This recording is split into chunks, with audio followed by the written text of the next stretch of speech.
How are you, John? Rich, I'm doing great. And as you can imagine, people here are going crazy. I watched the game in Seattle before I came back on a red eye. I've watched every pitch of the playoffs, and I've been watching the Astros since their first game in 1962 when I was 10 years old. And people here are going crazy. And on my flight was packed with Texans fans, many wearing Texans jerseys and Astro caps. And, of course, it would have been one of the greatest days in Houston sports history if the Texans had not blown the game in Seattle. Well, we'll get to that in a second. We'll place that aside. As for this Astros team, it just is truly remarkable to see how these young hitters just keep raking and how the Dodgers' strength has suddenly now become completely stretched, that bullpen. The Astros have gotten into it and have chewed it up like a chew toy and spit it out. What makes this team so special in your estimation, John? Well, Rich, I got to admit, when Clayton Kershaw's got a 4-run lead and a 3-run lead, I thought, no way. I thought that the Dodgers, even though the Astros had gotten into their bullpen and roughed it up, I thought the Dodgers were going to win the game. And the Astros, they've got really good guys that are easy to root for. They're young, they're talented, they're fearless, and led by Jose Altuve and Carlos Correa, and they have just been very opportunistic. They don't get down. They remain positive, and they were the best road team in baseball this year, I believe. And the road woes only started in the playoffs, but they've been almost invincible other than that one defeat at home. And I think it's a collective attitude they have from the hard times many of them experienced together, from being the worst team in baseball to now the euphoria of being one of the two best teams in baseball that had never won a World Series game and now on the verge of winning the city's first championship since the Rockets won back-to-back in mid-90s.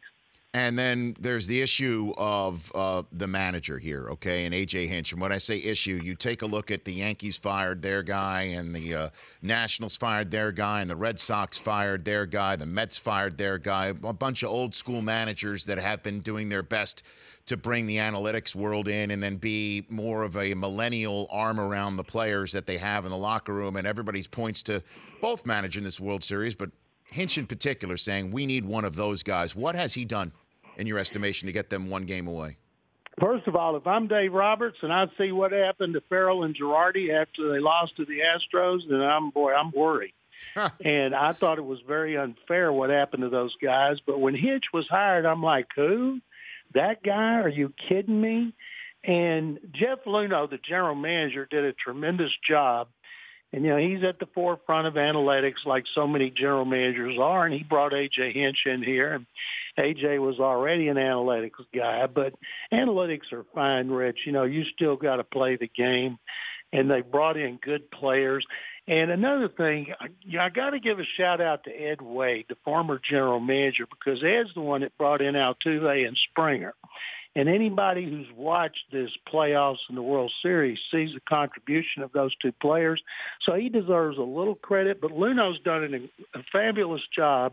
And Hinch right now, everybody here likes him and respects him and did anyway because of the way he's manipulated his roster, the way he keeps everybody happy by trying to get everybody's playing time. And it seems like just about every move he's made has been magic except the bullpen. Both bullpens look like they're tired, worn out, and both of them have been awful.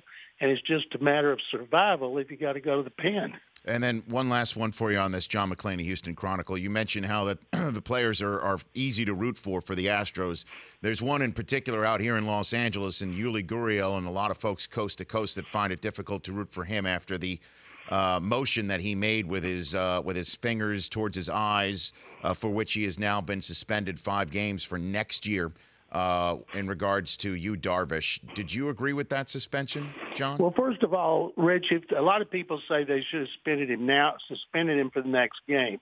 And if they had, the union would appeal and he would have played anyway. So I don't blame Rob Manfred. He said he wanted to get in his pocket. It'll cost him a lot of money. So Gurriel would have played anyway, regardless. And so I got no issues. Now, people in L.A. will have issues. Some people around the country will have issues. It's interesting, Rich. I'm pretty sure you won't find anybody in Houston who has an issue with Rob Manfred's suspension next season. Now let's move on to the Texans, John. I don't even know where to start with this one. What is the state of the team, best you can tell? The state of the team is they should have beaten the Seahawks in Seattle, where Russell Wilson is now 37-6 as a starter with an incredible game against an atrocious pass coverage. That's 2 times Deshaun Watson has put them in position to win on the road, and the secondary and the defense have just blown it with awful pass defense. And that started in New England with Brady and now Russell Wilson. The two of them carved them like pumpkins, and they gave up 9 touchdown passes to those two. So the team's in good shape because Watson has been phenomenal. The controversy generated by Bob McNair, Bob McNair has apologized twice. He met with his players. The guy, I've known Bob McNair since '99. Never known him one time to lie. Never heard him even remotely say anything racist. And I hate to see a guy who has done so much at the forefront of minority hiring, not just for African Americans, but women, Hispanics. I could go up and down the department heads and the VPs here, not to mention $300 million he's given away, be defined by one line. I'd hate to be defined by some of the dumb things I've said throughout my career. And I feel bad for McNair. He's getting eviscerated all over the country, locally too. And he said something stupid. You say something stupid, you apologize, you hope people can forgive you.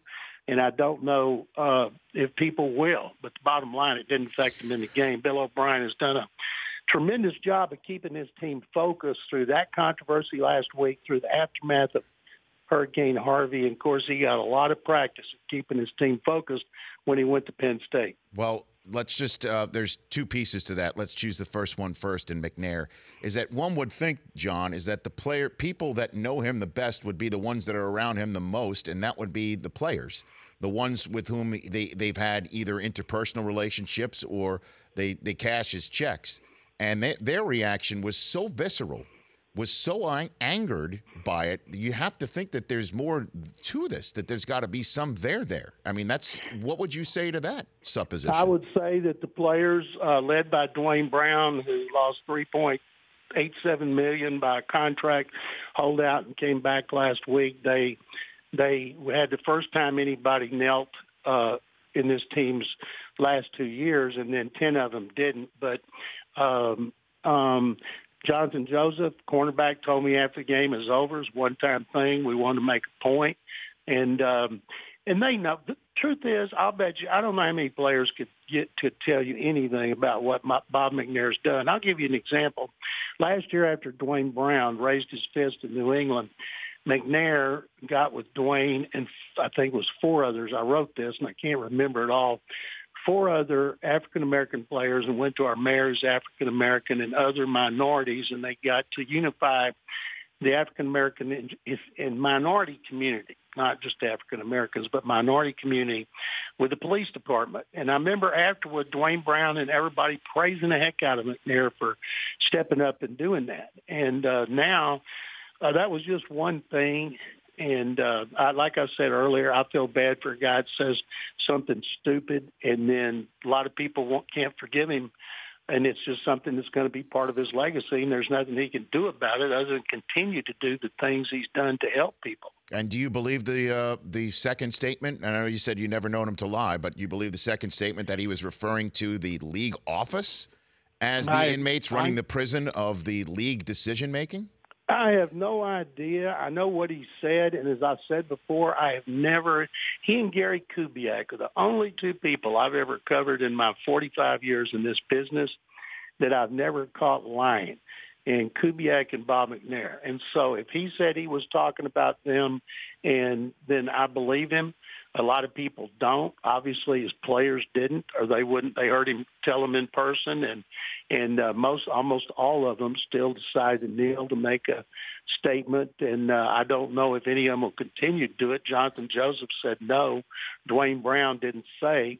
And so we'll just have to see. I do know this. Bill O'Brien will do a good job keeping the team focused because he's had enough practice at it. Well, I mean, in that regard, too, John McClain, Houston Chronicle, it really is because I couldn't believe that the team played as well as they did based on everything that was going on. But all that said, and I mentioned this in the previous segment, John, 4th and 1 in New England, Bill O'Brien kicks a field goal, fully knowing who TB12 is, has any time left on the clock and ability to march down the field for a touchdown to win, kicks a field goal there. Then yesterday, 3 times has Deshaun Watson, one of the greatest playmakers this league's ever seen at rookie, in a game like that, handed off 3 times. Some of the play calling at the ends of the games, too, needs to be discussed, and I'd love to give you the floor on that. John. No, it's been discussed. I asked him 2 questions about it after the game. He said he blamed himself. He said, I got to do a better job of calling plays. And it's so funny because if Watson thrown an interception, everybody would be killing him. O'Brien's just getting killed here. It's so funny because of that and the loss. Everybody's saying, oh, he needs to be fired. Knee-jerk reactions, of course. And Bill, actually, he's the one that coaches Watson most of the time, and he's the one that devises the game plan and makes the calls. But, yes, what I would have done is I would have had him roll out, and I would have said if a receiver is not wide open, run it. You know, we'll leave it up to you, but we're putting it in your hands. And I'm guessing, you know, at New England, they didn't really know what they had. Now they know what they had. They should have put the ball in his hands. And he's such a good runner. It was 3rd and 4. And I'll say this, though, Rich. You're on the road. Team's got 149, no timeouts left, and it has to go 80 yards to score a touchdown, no field goal, and your defense blows it again.